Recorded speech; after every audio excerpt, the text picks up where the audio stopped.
नमस्कार, आप देख रहे हैं प्रदेश का नंबर 1 और सबसे भरोसेमंद news channel India news Haryana और मैं हूं आपके साथ आयुष चित्रांश। नए कृषि कानून को लेकर संसद से सड़क तक गतिरोध जारी है। संसद के दोनों सदन में विपक्ष लगातार सरकार पर हमला बोल रहा है तो किसान कृषि कानून को वापस लेने की मांग को लेकर 75 दिनों से दिल्ली से सटे बॉर्डर पर डटे हैं। ऐसे में प्रधानमंत्री नरेंद्र मोदी ने राष्ट्रपति के अभिभाषण पर राज्यसभा में अपनी बात रखते हुए कृषि कानून के लिए सभी को एक साथ मिलकर सहयोग करने की बात कही है। पीएम मोदी ने किसानों को भरोसा दिलाया है कि एमएसपी है, था और रहेगा। प्रधानमंत्री नरेंद्र मोदी ने अपने संबोधन में विपक्ष को भी घेरा और पीएम ने कहा कि पूर्व केंद्रीय मंत्री शरद पवार समेत कई कांग्रेस के नेताओं ने भी कृषि सुधारों की बात को कहा है। पीएम मोदी ने कहा है कि आज विपक्ष यू टर्न करके राजनीति कर रहा है। बड़ी बहस में खास मेहमानों के साथ चर्चा करेंगे, लेकिन उससे पहले पीएम मोदी ने किसानों से क्या अपील की है और एमएसपी पर क्या भरोसा दिलाया है, आइए आपको सुनवाते हैं। और कहीं ढिलाई है तो उसको कसेंगे। ऐसा तो है नहीं कि सब दरवाजे बंद कर दिए बस। और इसलिए मैं कहता हूं, मैं विश्वास दिलाता हूं कि मंडियां अधिक आधुनिक बने, अधिक प्रतिस्पर्धी होगी। इस बार बजट में भी उसके लिए हमने प्रावधान किया है। इतना ही नहीं, एमएसपी है, एमएसपी था, एमएसपी रहेगा। इस सदन की पवित्रता समझे हम। जिन 80 करोड़ से अधिक लोगों को सस्ते में राशन दिया जाता है, वो भी कंटिन्यू रहेगा। इसलिए मेहरबानी करके भ्रम फैलाने के काम में हम न जुड़े, क्योंकि हमको देश ने एक विशिष्ट जिम्मेवारी दी है। किसानों की आय बढ़ाने के जो दूसरे उपाय हैं, उन पर भी हमें बल देने की जरूरत है। आबादी बढ़ रही है, परिवार के अंदर सदस्यों की संख्या बढ़ रही है, जमीन के टुकड़े छोटे होते जा रहे हैं। ऐसी स्थिति में हमें कुछ न कुछ ऐसा करना ही होगा ताकि किसानी पर बोझ कम हो और हमारे किसान के परिवार के लोग भी रोजी रोटी कमाने के लिए, उनके लिए हम और अवसर उपलब्ध करा सकें। इनकी तकलीफों को दूर करने के लिए हमने काम करना होगा। और मैं मानता हूं कि हम अगर देर कर देंगे,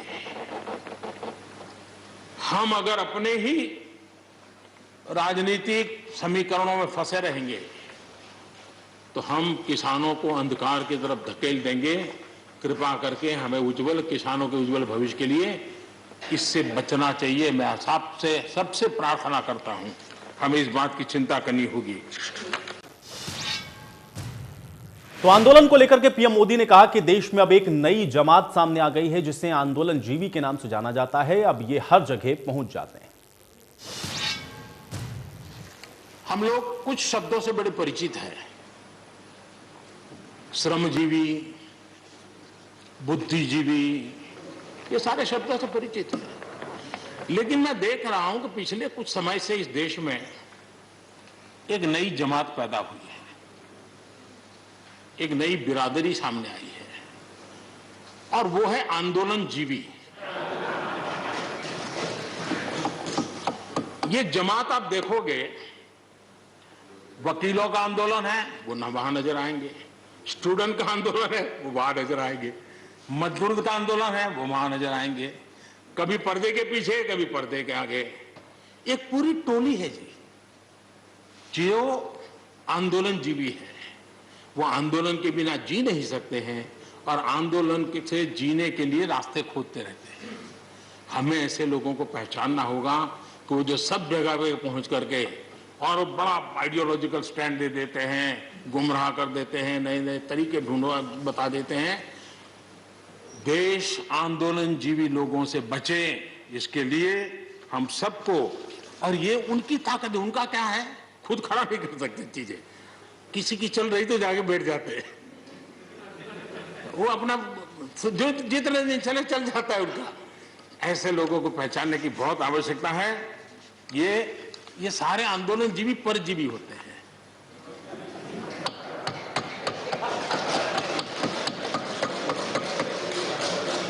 और यहां पर सब लोगों को मेरी बात से आनंद इसलिए होगा कि आप जहां जहां सरकारें चलाते होंगे, आपको भी ऐसे परजीवी आंदोलन जीवियों का अनुभव होता हो। और इसलिए उसी प्रकार से एक नया मैं चीज देख रहा हूं, देश प्रगति कर रहा है, हम एफडीआई की बात कर रहे हैं, फॉरेन डायरेक्ट इन्वेस्टमेंट, लेकिन मैं देख रहा हूं इन दिनों एक नया एफडीआई मैदान में आया है। ये नए एफडीआई से देश को बचाना ही, एफडीआई चाहिए, फॉरेन डायरेक्ट इन्वेस्टमेंट, लेकिन ये जो नया एफडीआई नजर का आ रहा है, ये नए एफडीआई से जरूर बचना होगा। और ये नया एफडीआई है foreign destructive ideology, foreign destructive ideology. और इसलिए इस एफडीआई से देश को बचाने के लिए हमने और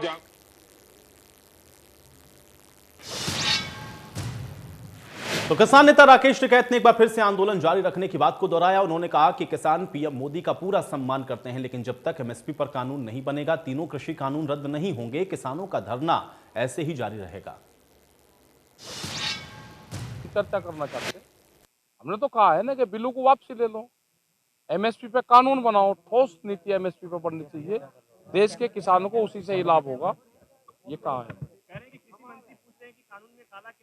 हमने ये कहा कि जब वो अमेंडमेंट करना चाहते हैं तो पहले वो सफेद वो काला निकाल दें, जो बचेगा फिर देखेंगे। पहले वे तो निकाल लें, वे 15 संशोधन करना चाहते हैं उसमें, वे पहले 15 करे और फिर बतावे, तो इसका मतलब काला है, वे बतावे कौन कौन सा काला है। वो इसमें भूख पे व्यापार नहीं होगा, भूख कितनी लगेगी, अनाज की कीमत उतनी होगी, देश में भूख से व्यापार करने वालों को बाहर निकाला जाएगा।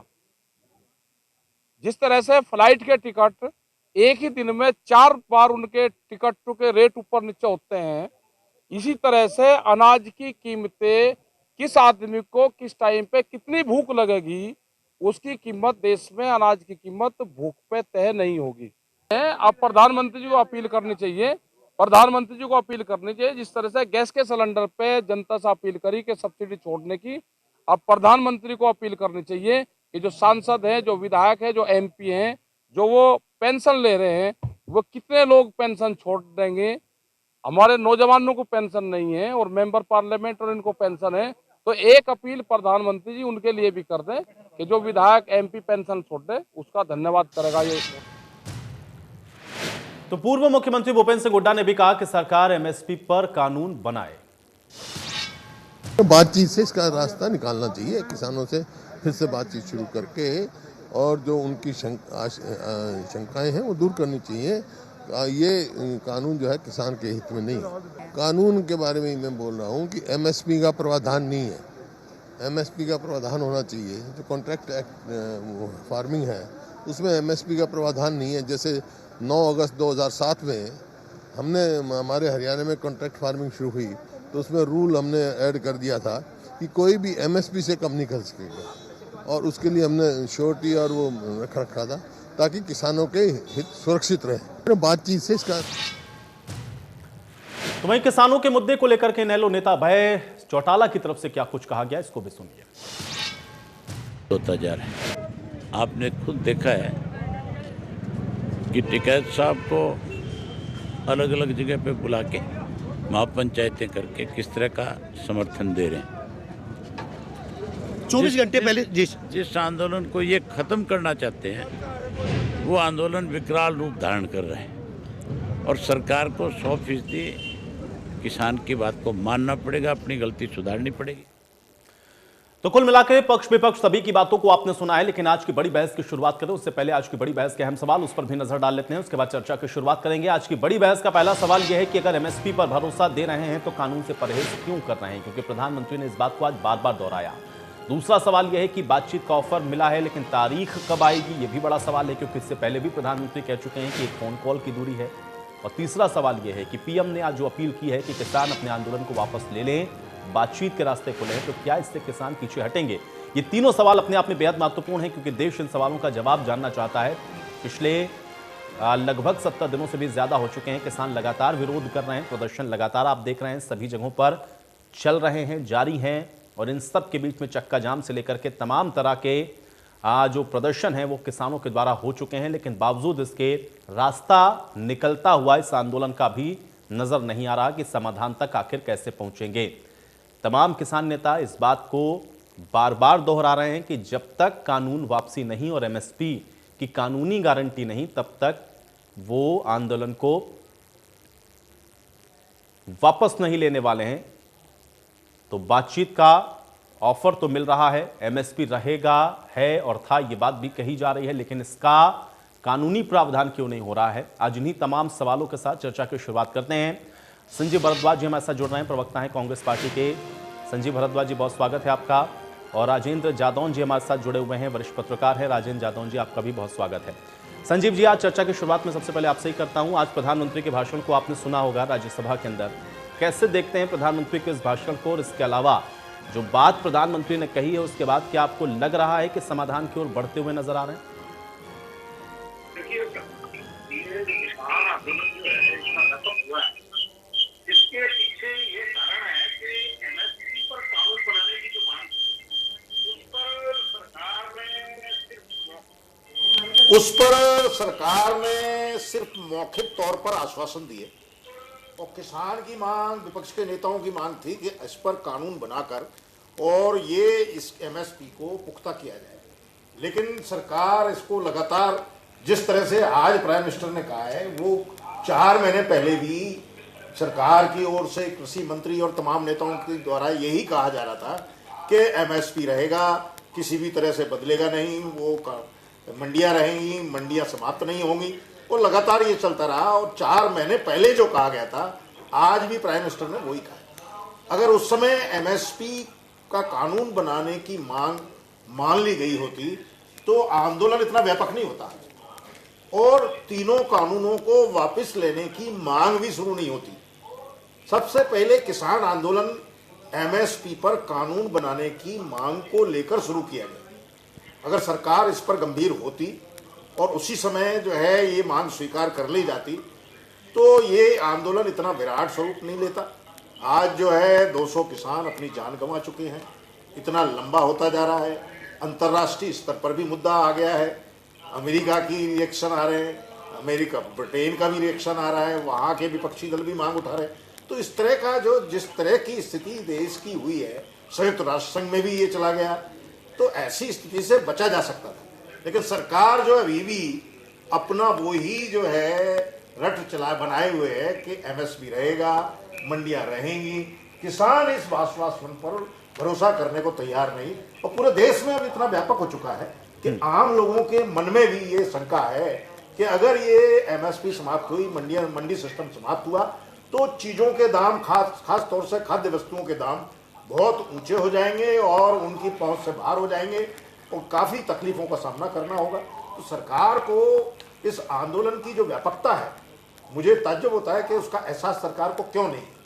क्या सरकार की खुफिया एजेंसियां प्रॉपर काम नहीं कर रही, या खुफिया एजेंसियों की रिपोर्ट पर सरकार भरोसा नहीं कर रही है? इतना व्यापक हो चुका है कि खुफिया तंत्र को, अगर इनका खुफिया तंत्र ठीक काम नहीं कर रहा तो एक बार इस पर भी विचार करने की जरूरत है कि सुविधाभोगी खुफिया तंत्र जो ये आंदोलन की जो व्यापक स्थिति है, आम जन जन इससे जुड़ चुका है, उसके बारे में रिपोर्टिंग क्यों नहीं हो रही है? और हो रही है तो सरकार या तो मान नहीं रही। इस स्थिति को ठीक करने के लिए सरकार को एक बार एमएसपी पर तो किसान को संतुष्ट करना ही होगा। सरकार को इसके लिए अपने आप को तैयार करना चाहिए कि वो मंडी, बजट में मंडियां खोलने का भी प्रस्ताव आ गया है, लेकिन सवाल ये है कि किसान के मन में और पूरे देश के मन में एक आशंका है कि इन मंडियों को कभी भी बंद किया जा सकता है, एमएसपी को कभी भी समाप्त किया जा सकता है, और ये जो एफपीएस है, फेयर प्राइस सिस्टम, ये भी बंद हो जाएगा और गरीब लोगों को राशन मिलना मुश्किल हो जाएगा। तो ऐसी स्थिति में हर वर्ग आंदोलित है, सरकार को इस पर गौर करने की जरूरत है। ठीक है, इस बीच हमारे साथ प्रोफेसर वीरेंद्र चौहान जी भी जुड़ चुके हैं, प्रवक्ता हैं भारतीय जनता पार्टी के। प्रोफेसर वीरेंद्र चौहान जी, आपका भी स्वागत है इस चर्चा में। रजत मंजेठा जी हमारे साथ जुड़े हुए हैं इंडियन नेशनल लोकदल की तरफ से। रजत मंजेठा जी, आपका भी स्वागत। और राजेश दहिया जी भी हमारे साथ जुड़ चुके हैं, किसान नेता हैं। राजेश दहिया जी, आपका भी स्वागत है। राजेश दहिया जी, आपके पास आ जाता हूं। प्रधानमंत्री के भाषण को आपने सुन लिया होगा, क्या मायने समझे जाएं और क्या लग रहा है कि निकट भविष्य में भी बातचीत की कोई उम्मीद बनती हुई नजर आ रही है? आयुष जी, आवाज साफ नहीं आ रही है जी। दहिया जी, सुन रहे हैं आप या सुन पा रहे हैं? सवाल मेरा बहुत सिंपल सा है, निकट भविष्य में भी, क्योंकि अगर प्रधानमंत्री कहते हैं कि बातचीत के रास्ते खुले हैं, तो क्या बातचीत का कोई उम्मीद आपको नजर आ रही है कि इसके माध्यम से अब हल निकलेगा? क्योंकि प्रधानमंत्री कह तो रहे हैं। आयुष जी, बातचीत की उम्मीद तो है, नजर आ रही है कि कुछ तो सरकार करेगी। और क्या 75 दिन तो हो चुके हैं, और क्या सरकार इसको आंदोलन को ग्रीन बुक में लेके जाएगी? तो इसलिए उम्मीद पे बैठे हुए हैं हम भी कि प्रधानमंत्री का कभी तो मन जो है रहमदिल आएगा, और किसानों की जो दुख है, जो सर्दी है, परेशानियां हैं, उसको देखते हुए प्रधानमंत्री जो है वो उसका मन पसीजेगा और हमसे बात करने के लिए ऑफर देंगे। लेकिन वो कब देंगे, उनका मन कब बदलता है, ये उनके ऊपर है। लेकिन हम उम्मीद पे कायम हैं कि प्रधानमंत्री जो हमारी जो ये डिमांड्स हैं एमएसपी वाली और कानून वाली, इस पे गौर करेंगे और हमें जरूर इसी जल्दी समय में हमें बुलाने का काम करेंगे। ये उम्मीद हम करते हैं उनसे, और इसी उम्मीद पर हम कायम बैठे हैं कि प्रधानमंत्री जो है वो किसानों का दुख समझ के और शायद हम पे रहम करे और हमारी बात को तवज्जो दे के हमारे जो 3 काले कानून हैं उनको वापस करे। और जो एमएसपी, पूरा देश चाहता है कि एमएसपी जो है उस पर कानून बने, तो इसलिए उस पर कानून बनने के लिए सरकार जो है अपनी अगली कार्रवाई पूर्ण रूप से करे, ये हम चाहते हैं। बिल्कुल। मोदी साहब। प्रोफेसर वीरेंद्र चौहान जी, अभी यहाँ पे वरिष्ठ पत्रकार राजेंद्र जादौन जी ने एक बात कही, मैं चाहूंगा उसी टिप्पणी से आप शुरुआत करेगा प्रधानमंत्री के स्टेटमेंट तक। मुझे ये बताइए कि राजेंद्र जादौन जी कह रहे हैं कि या तो सरकार के पास ये जानकारी जा नहीं रही है कि आंदोलन किस व्यापक स्तर पर जा रहा है या ग्राउंड पर क्या हो रहा है, या अगर समझ रहे हैं तो उसके बावजूद भी चूंकि नाक का सवाल बन चुका है इसलिए वापस लेने से पीछे हट रहे हैं आप लोग। क्या इस तरीके की स्थितियां हैं? प्रधानमंत्री को वस्तुस्थिति की जानकारी नहीं पहुंच रही है।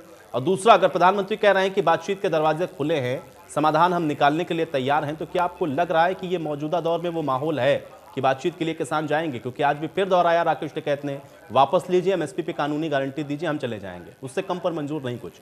वीरेंद्र चौहान जी जवाब दें। देखिए, पहले तो किसी को भी ये भ्रम नहीं होना चाहिए और किसी को भी ये भ्रम फैलाने का अधिकार नहीं है कि प्रधानमंत्री जी वस्तुस्थिति से वाकिफ नहीं है।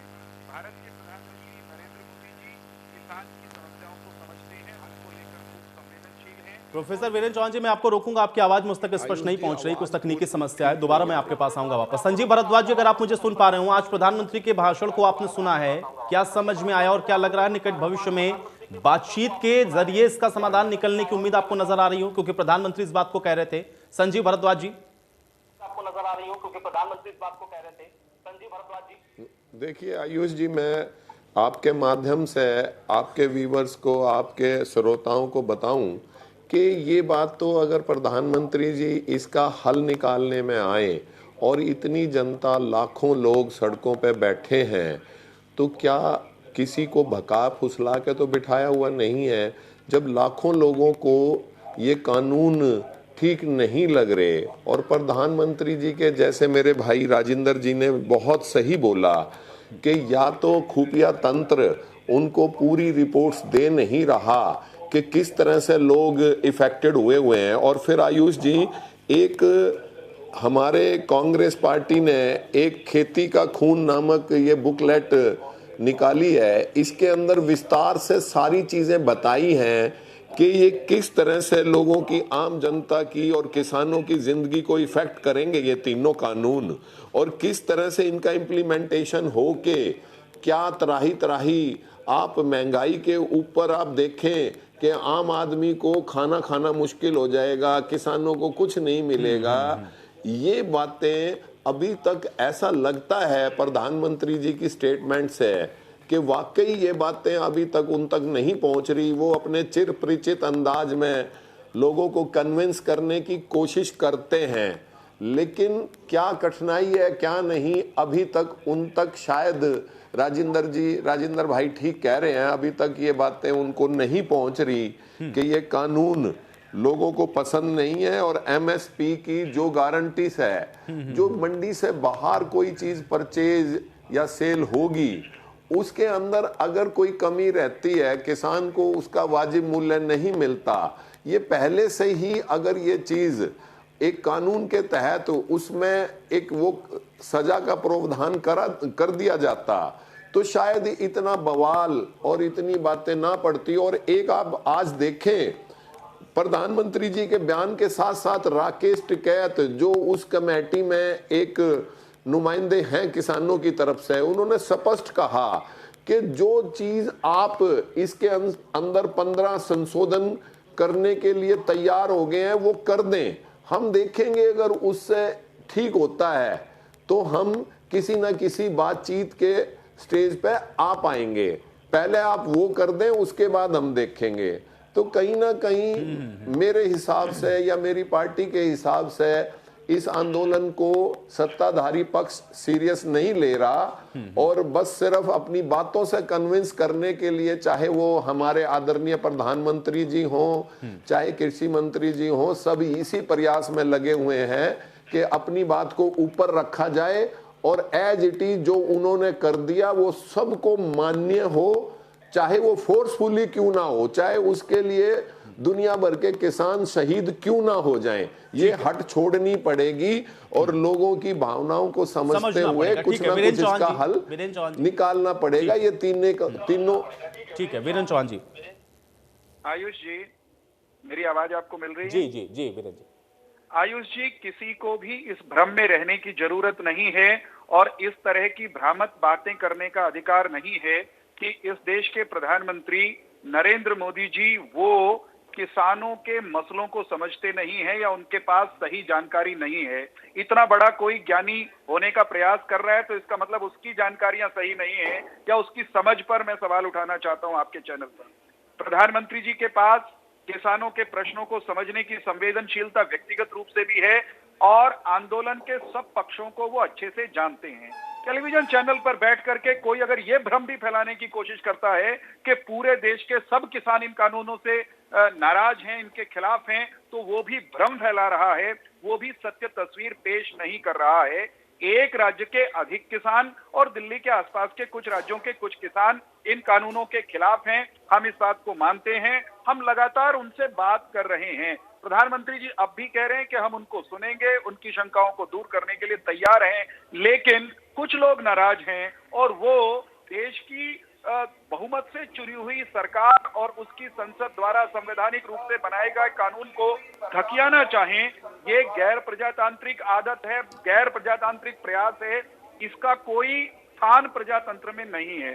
एक बात मैं उदाहरण के साथ जो प्रधानमंत्री जी ने कही वो दोहराना चाहता हूं आपके कार्यक्रम में। जब आदरणीय लाल बहादुर शास्त्री जी के समय देश के सामने अन्न का संकट था, हरित क्रांति का आधार भूमि तैयार की जा रही थी, आज प्रधानमंत्री जी ने अपने वक्तव्य में कहा कि आज जो लोग इन 3 कानूनों का सुधारों का विरोध कर रहे हैं वही वामपंथी उस समय शास्त्री जी को अमेरिका का एजेंट कहते थे, तबाही आ जाएगी, बर्बादी हो जाएगी, किसान का भट्टा बैठ जाएगा, ये कहा करते थे।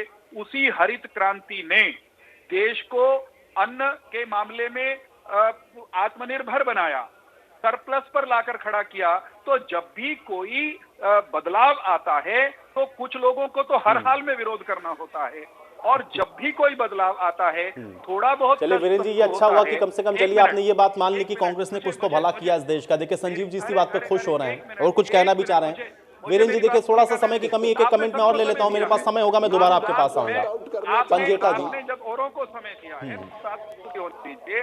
मैं सिर्फ ये कह रहा हूं कि ये कानून इनको काला कहने वाले वो अपनी मानसिकता पर पुनर्विचार करें। जो इन कानूनों को काला कहते हैं वो किसान के हित को नहीं समझते, उनकी मंशा, उनके उद्देश्य, उनमें कुछ न कुछ कालिमा है, उसमें कुछ न कुछ संदिग्ध है, उनके एजेंडे सवालों के घेरे में हैं, वे किसान के हितैषी नहीं हो सकते। मैं सिर्फ ये कहना चाहता हूँ। पंजेटा जी, रजत पंजेटा जी।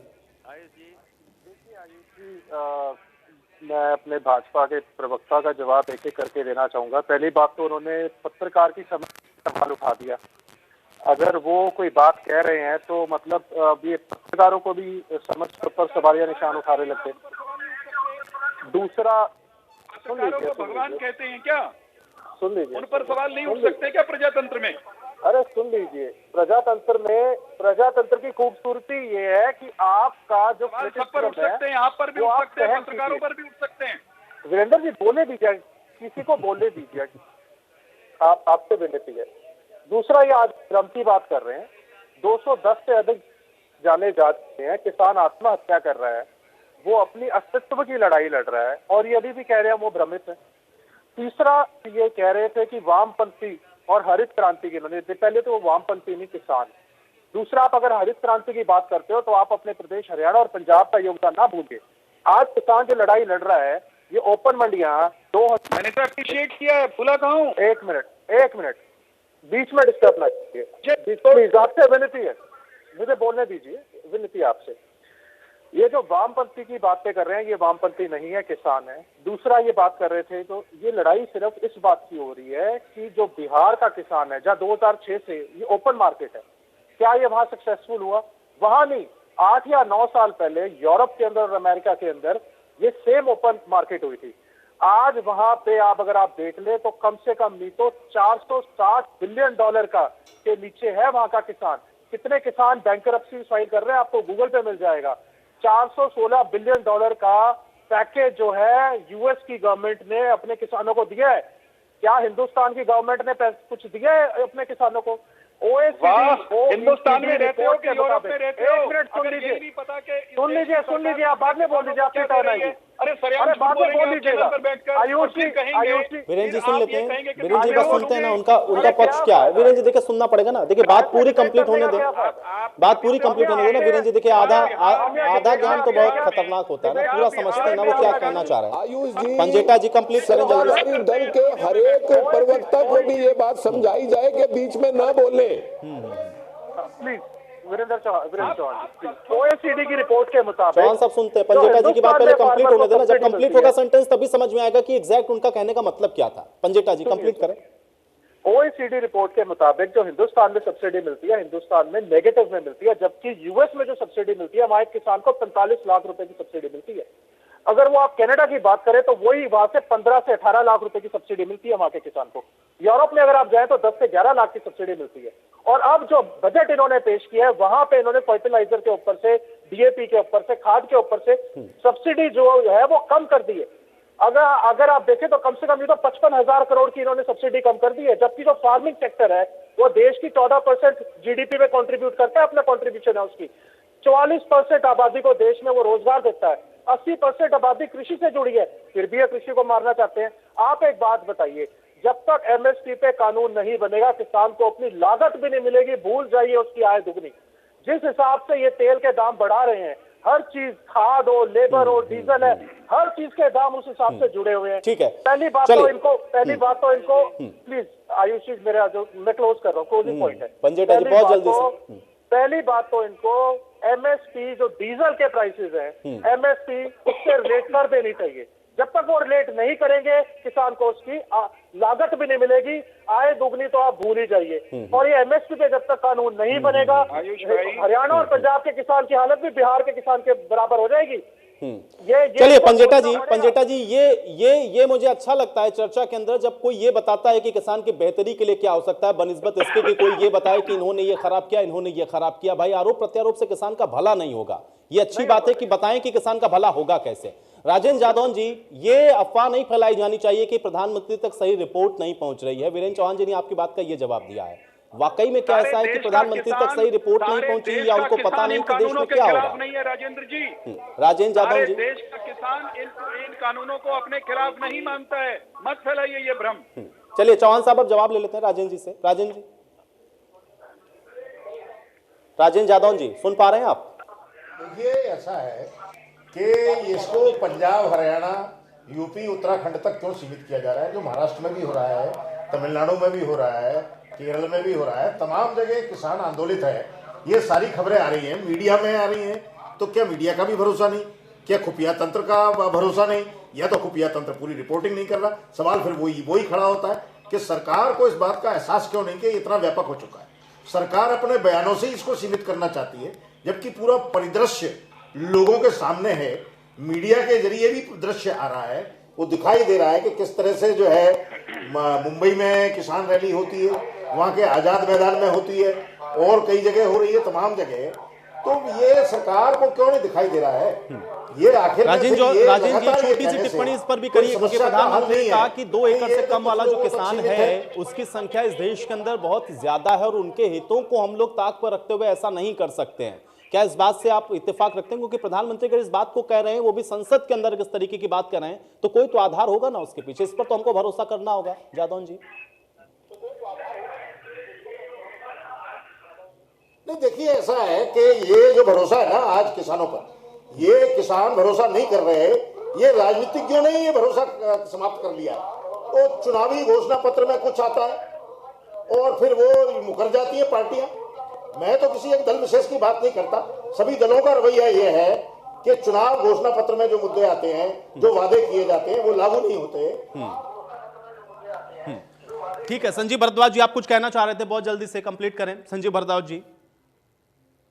किसान ये मांग कर रहा है कि आप कानून बनाइए, पुख्ता कीजिए, कानून बदलने संजीव भारद्वाज जी, एक प्रोसीजर है, एक लंबा प्रोसीजर आपको अपनाना पड़ता है। तो किसान ऐसी स्थिति में तब भरोसा करेगा जब कानून की स्थिति में लाएंगे। कानून के फ्रेम में आने पर तो लोग भरोसा कर सकते हैं, बाकी तो किसी का कोई भरोसा नहीं। राजनीतिक दलों ने खुद ने अपना जो भरोसा समाप्त कर लिया, तो उनके बयानों पर, वो जो उनके घोषणाओं पर, उनके चुनाव घोषणा पत्रों में। ठीक है जादव जी, अब चलिए आपकी बात का मैं जवाब ले लेता हूं। संजीव जी तक लगता है मेरी आवाज नहीं पहुंचे। वीरेंद्र चौहान जी क्या कहना चाह रहे थे, जल्दी से कंप्लीट करेगा, समय कम है थोड़ा।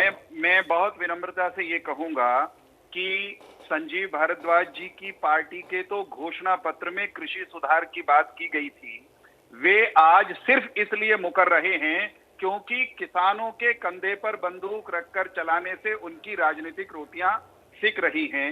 ये सारा देश देख रहा है। पूरे के पूरे आंदोलन में कितने बड़े बड़े झूठ और भ्रम फैलाए गए हैं।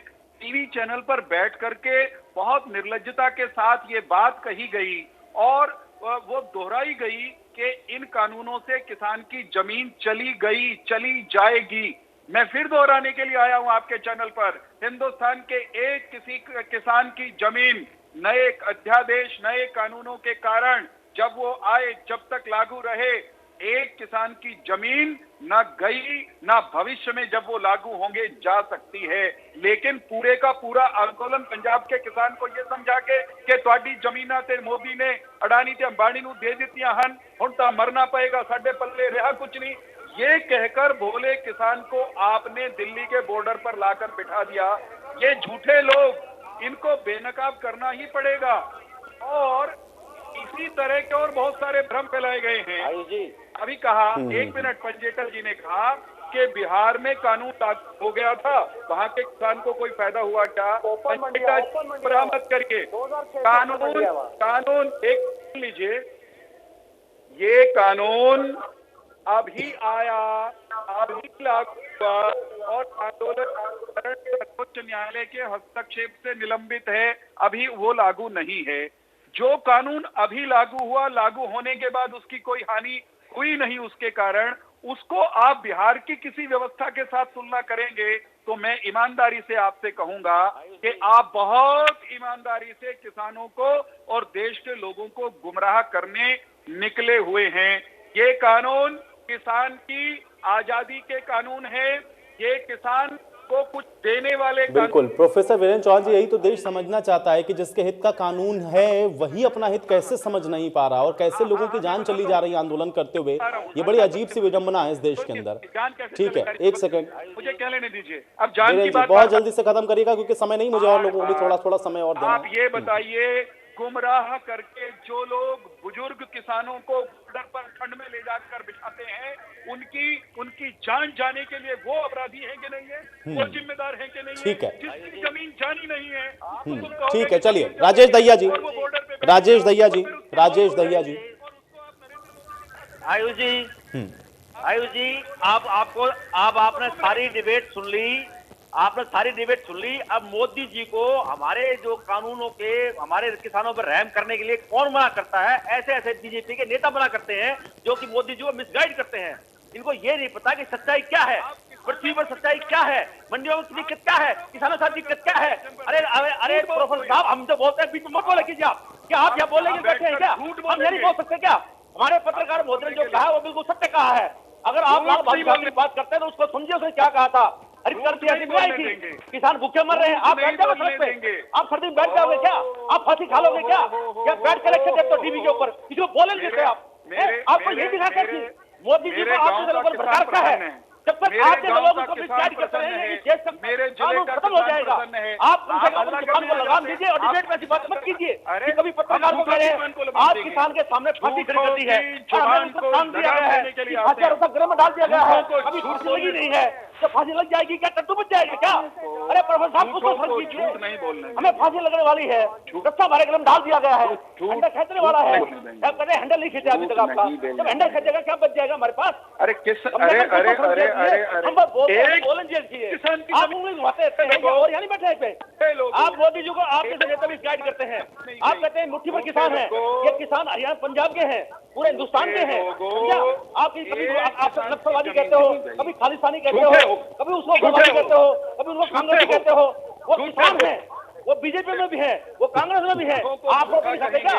अरे चौहान साहब आप भी रोटी खाते हो। वीरेंद्र चौहान जी, यहाँ पर एक नेता है राजेश दहिया जी, आप उनको नहीं कन्विंस कर पा रहे हैं। जितने भी बाहर हैं उनको क्या आप बताएंगे, कैसे इसका हल निकालेंगे? यही तो देश समझना चाह रहा है। संजीव भारद्वाज जी, ठीक है, राजेश दहिया जी, देखिए हल निकलना है और बातचीत से ही निकलेगा, ये आपको भी पता है, ठीक है। संजीव भारद्वाज जी, ठीक है, संजीव भारद्वाज जी को आप बोल लेने दें। संजीव जी,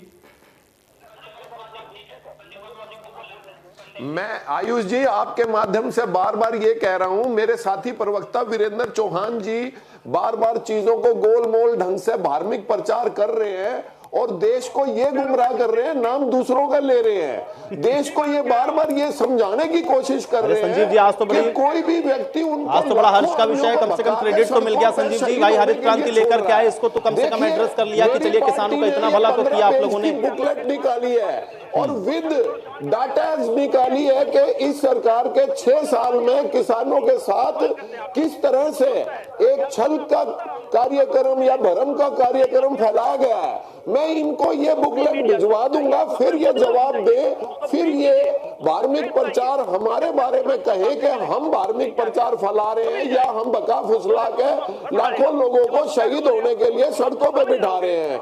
एक भी चीज, कोई भी चीज अर्थपूर्ण नहीं बोलते।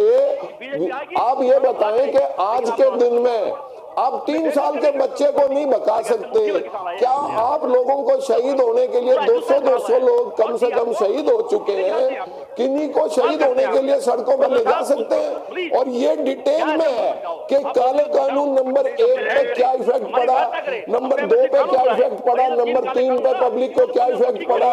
इसको पढ़ के इन बातों का जवाब तैयार करके दे दें हमें, पब्लिक को बता दें, ठीक हो जाएगा।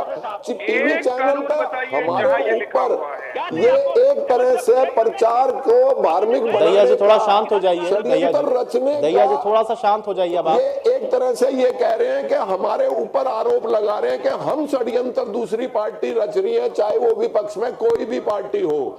ये खुद नहीं देखते अपने आप को कि लाखों किसान जो सड़कों पे बैठे हैं, क्या उनकी दुविधा को कभी इन्होंने वहां जाके समझा है?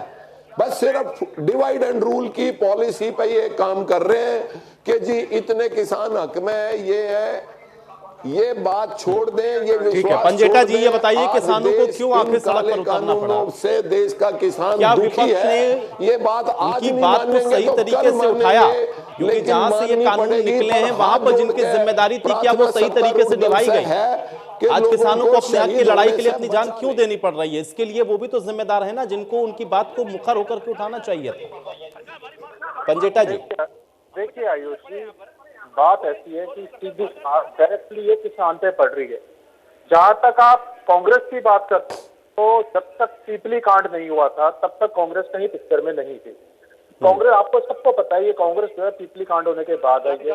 दूसरी बात, ये कृषि कानून जो है, ये काले कानून जो है, जिसको बार बार कृषि सुधार कानूनों का नाम दिया जा रहा है, ये देन कांग्रेस की है। ये कांग्रेस ही लेके आना चाहती थी। ये ऑन रिकॉर्ड है, ये ऑन रिकॉर्ड पेपर की बात है।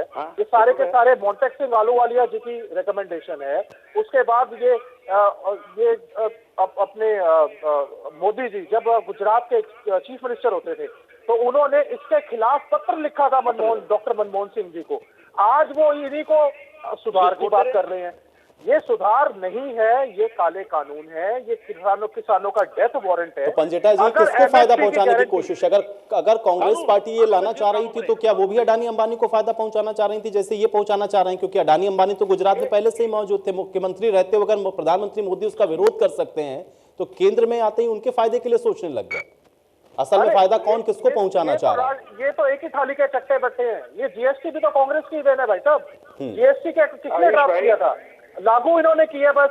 आप मेरे देखिए आयुष जी, मुद्दे की बात यह है, जब तक एमएसपी पे कानून नहीं बनेगा, अगर आप गारंटी नहीं दोगे, तब तक किसानों चलिए का वीरेन जी से मैं ये सवाल ले लेता हूं। आपको वीरेन जी, मुझे नहीं बताइए कि अगर प्रधानमंत्री इस बात को संसद के अंदर कह देते हैं, और संसद के अंदर कही गई बात तो लोग मानते हैं ना कि हाँ चलिए ठीक है, अब संसद के अंदर कही गई है तो इस बात पर भरोसा तो आदमी को करना है।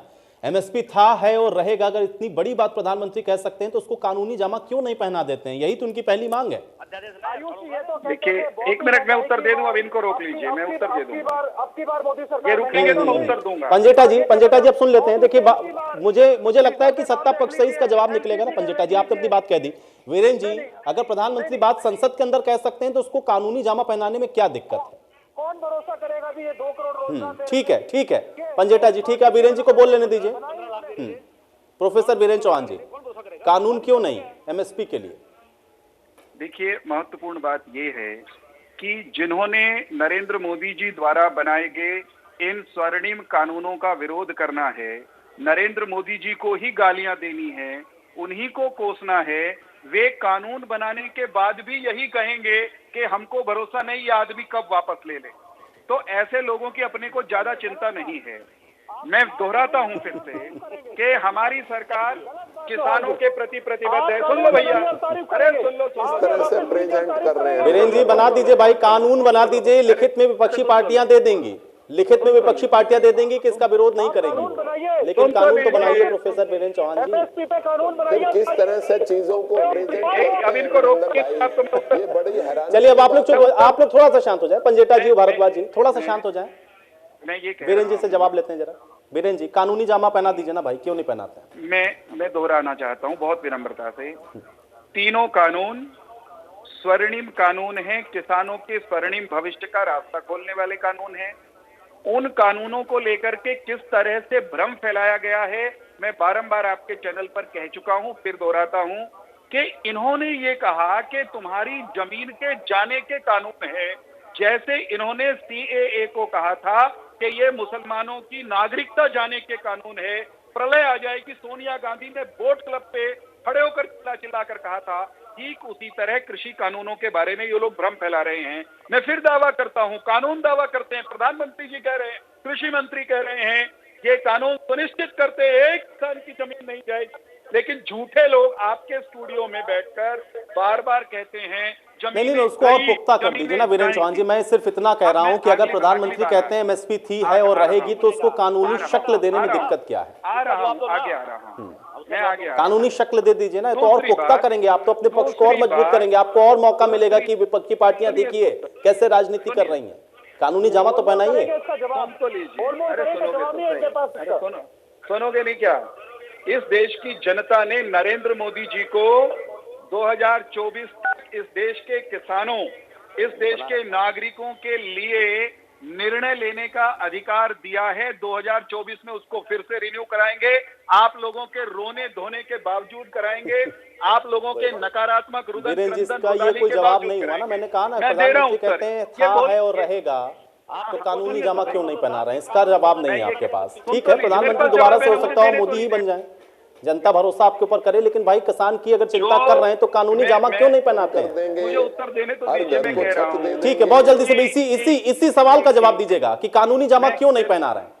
मैं ये कह रहा हूं कि इस देश के किसान के हित में कानून और संविधान सम्मत तरीके से जो करना आवश्यक होगा हमारी सरकार करेगी, अब तक किया है, आगे भी करेगी। लेकिन इनके वीरेन चौहान जी ठीक है, मुझे जवाब मिल गया। राजेंद्र यादव जी, एक वरिष्ठ पत्रकार होने के नाते आपका अपना आकलन क्या कहता है? एमएसपी पर कानूनी गारंटी देने में क्या दिक्कत है, क्या बाध्यता है? क्योंकि सिर्फ मोदी सरकार की बात नहीं है, पूर्ववर्ती सरकारें भी तो ये सुनिश्चित नहीं करके गई ना इस देश के अंदर।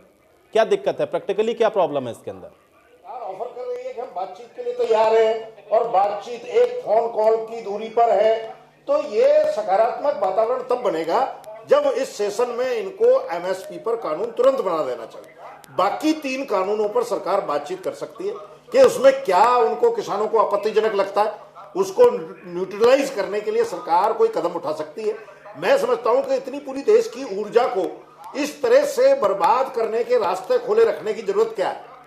सरकार को तुरंत जो है कानून बनाने में जरूरत क्या है, जब सरकार बराबर ये कह रही है कि एमएसपी बनी रहेगी, मंडियां बनी रहेगी, तो उसको कानून के दायरे में लाने में परेशानी क्या है? राजेश दहिया जी, एक सवाल मेरा आपसे ये है कि अगर एमएसपी पे सरकार कानूनी गारंटी आपको दे देती है और 1.5 साल के लिए होल्ड सरकार कानून को करने को तैयार है, तो क्या आंदोलन आप लोग वापस लेंगे? क्योंकि 1.5 साल का तो समय है, जो संशोधन करवाना है करवा सकते हैं। ये जिद क्यों है कि ये वापस ही लेना है आपको?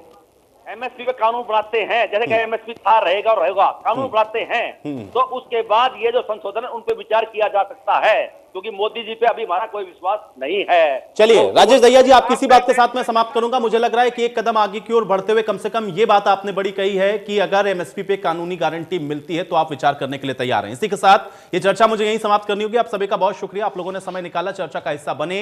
हालांकि किसान संगठन की अपनी मांगे हैं और अपनी बातें हैं, लेकिन सरकार बार बार इस बात को दोहरा रही है कि वो संशोधन के लिए तैयार है, लेकिन कानून वापसी नहीं होगी। अब देखना यह है कि इस आंदोलन का रास्ता बातचीत के जरिए कैसे निकलता है। आज बड़ी बहस में मेरे साथ फिलहाल इतना ही।